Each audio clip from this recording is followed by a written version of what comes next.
مساء الفل. في الفيديو ده هتكلم عن الأبراج اللي عمرها ما بتنسى الإساءة. لو حد عمل معاها حاجة ما ينسوش أبدا، وغير كده وكده بياخدوا حقهم.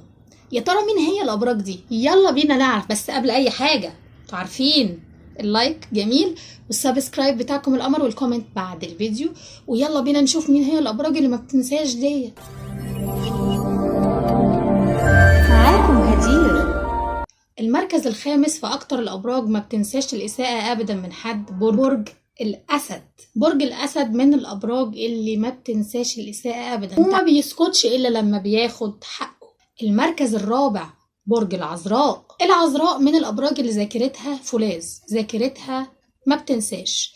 انت عملت معايا حركة هفضل فاكرها لك ومش هنساها لك أبدا حتى لو اعتذرت. تمام، احنا اعتذرنا وكل حاجة، بس مش هرجع معاك زي الأول، مش هنرجع نبقى أصدقاء تاني، مش هديك المساحة اللي أنا كنت مديها لك قبل كده. المركز الثالث برج الدلو. الدلو فظيع في إن هو يفضل فاكر الإساءة بتاعت حد مهما عدت الأيام، مهما عدت السنين، مهما راحت الأيام وجد. الدلو بيفضل فاكر كل كلمة، كل تفصيلة، كل حركة، كل إساءة حصلت منك.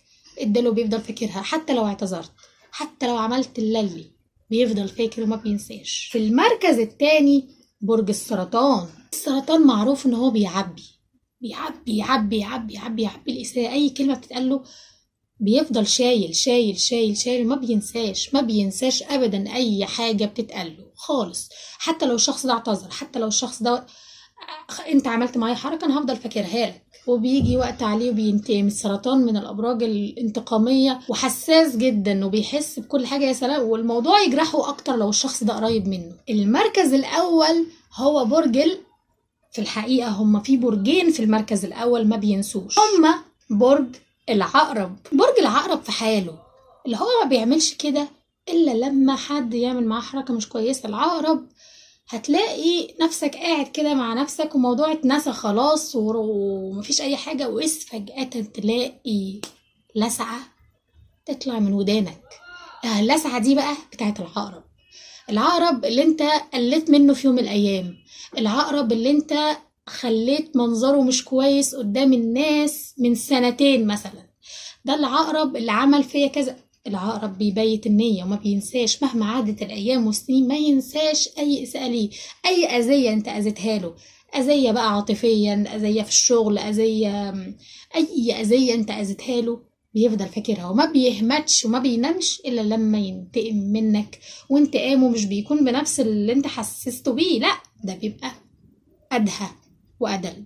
البرج التاني اللي في المركز الأول هو برج انتوا اللي هتقولوا مين هو البرج دوت، وانا هرد عليكم في الكومنتس اذا كان صح ولا غلط، بس انا هغششكم. هو برج ترابي. من اكتر الابراج اللي ما بتنساش الاساءة ابدا وعندها ميول للانتقام.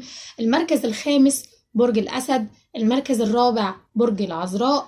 المركز الثالث برج الدلو. المركز الثاني برج السرطان. المركز الاول في برجين زي ما انا قلت، منهم برج العقرب. البرج الثاني انتوا اللي هتقولوه. اكتبوا لي في الكومنتس ايه هو البرج رقم 1، ان شاء الله انا هجاوب عليكم. قولوا لي بقى في الكومنتس ايه الحاجات اللي انتوا عايزيني اعملها تاني عن الابراج، وما تنسوش بقى اللايك والسبسكرايب. كان معاكم هدير.